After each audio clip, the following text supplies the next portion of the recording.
Bismillahirrahmanirrahim. Assalamualaikum warahmatullahi wabarakatuh. Alhamdulillahirrabbilalamin. Wassalatu wassalamu ala asrofil anbiya wal mursalin Sayyidina maulana Muhammadin wa ala alihi wa sahbihi ajma'in, amma ba'du.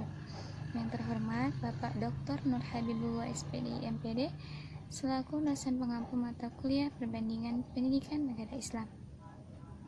Baiklah, perkenalkan, nama saya Anissa Rahmawati dari semester 6 jurusan Pendidikan Agama Islam di Sekolah Tinggi Agama Islam An-Nahdlatul Kuala Tungkal. Kepada semua yang menyaksikan video ini, jangan lupa untuk like, komen, subscribe, dan share ya. Karena satu like dari teman-teman semuanya adalah penyemangat buat saya. Terima kasih. Baiklah, dalam video kali ini saya akan menjelaskan tentang sistem pendidikan yang ada di Cina, kemudian struktur pendidikan yang ada di Cina, dan manajemen pendidikan yang ada di Cina. Cina dalam beberapa tahun terakhir berhasil membuat prestasi yang sangat mengagumkan, yaitu merubah kondisi sosial ekonomi masyarakatnya yang semula hanya sebagai negara berkembang menjadi negara yang sangat makmur. Perkembangan ekonomi dan kemajuan yang dialami Cina sangat dikagumi dunia. Keyakinan mereka membangun bangsa melalui sektor pendidikan sangat memuaskan.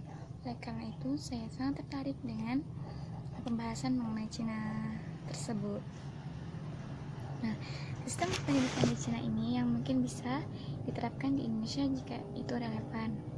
Baiklah, yang pertama saya akan bahas tentang struktur pendidikan yang ada di Cina ataupun jenjang pendidikan yang ada di Cina. Nah, adapun struktur pendidikan di Cina adalah meliputi pendidikan dasar atau basic education, pendidikan teknik dan kejuruan atau technical and vocational education, pendidikan tinggi atau higher education, dan pendidikan orang dewasa atau adult education. Nah, pendidikan dasar atau basic education mencakup TK, sekolah dasar, sekolah menengah pertama, dan sekolah menengah atas dengan lama pendidikan prasekolah yaitu 3 tahun, sekolah dasar 6 tahun, sekolah menengah pertama 3 tahun, dan sekolah menengah atas 3 tahun. Nah, pendidikan tinggi atau higher education menawarkan program akademik dan kejuruan. Beberapa universitas yang terkenal adalah Beijing University dan Shanghai University. Nah, selain pendidikan formal, di Cina juga berkembang pendidikan non formal yang berupa pendidikan orang dewasa yang bertujuan untuk meningkatkan kualitas kehidupan masyarakat yang pada gilirannya diharapkan dapat memberi sumbangan dalam pengembangan sosial ekonomi penduduk. Kemudian sistem pendidikan di Cina. Sistem pendidikan di Cina. Di Cina, anak-anak mulai masuk TK itu umur 3 tahun. Usia ini lebih awal daripada di Indonesia, yaitu masuk TK umur 4 tahun. Kemudian, kegiatan belajar mengajar di Cina durasinya sangat panjang.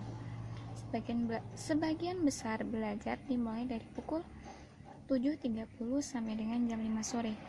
Belajar di Cina itu minimal adalah 8 jam. Wow. Kemudian, orang tua di Cina berlomba-lomba memasukkan anaknya ke belajar tambahan atau les. Jadi selain sekolah, orang tua di Cina itu berlomba-lomba memasukkan anaknya ke kelas tambahan ataupun les. Kemudian anak-anak di Cina juga mengikuti kelas tambahan pada hari Sabtu. Nah, selain dari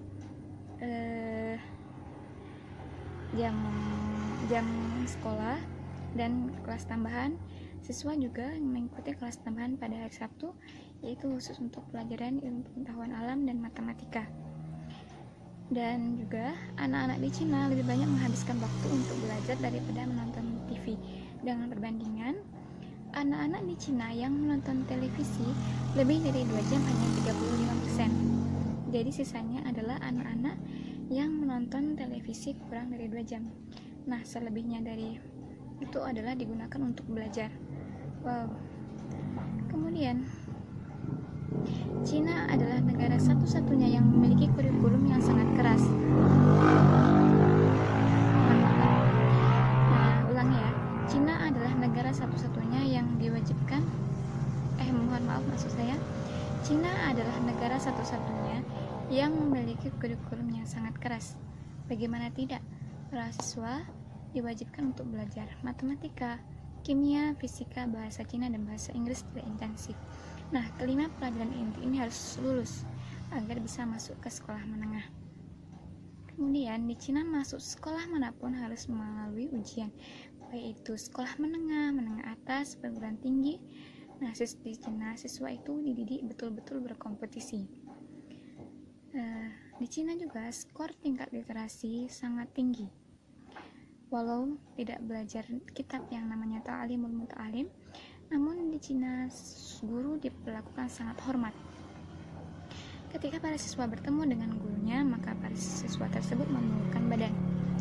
Bagaimana dengan Indonesia? Namun di Indonesia, seperti di pesantren-pesantren yang belajar kitab ta'alimul muta'alim itu pasti menghormati ustadz-ustadznya, entah di sekolah umum.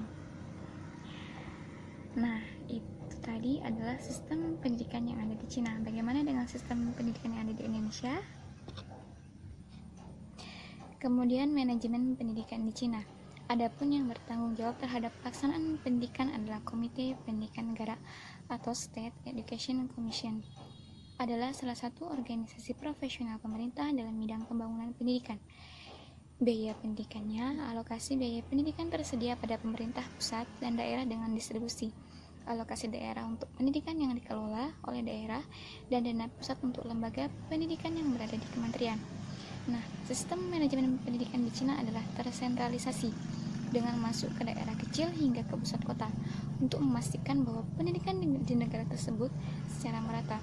Tujuannya adalah pelajar dapat mengisi lowongan pekerjaan di Departemen Pendidikan dan Pemerintahan di Cina. Nah, itu tadi merupakan manajemen pendidikan di Cina. Mungkin hanya itu yang dapat saya jelaskan. Terima kasih karena telah menyaksikan video ini, semoga bermanfaat. Mohon maaf jika ada salah-salah kata. Akhirul kalam, wabillahi taufiq wal hidayah. Wassalamualaikum warahmatullahi wabarakatuh.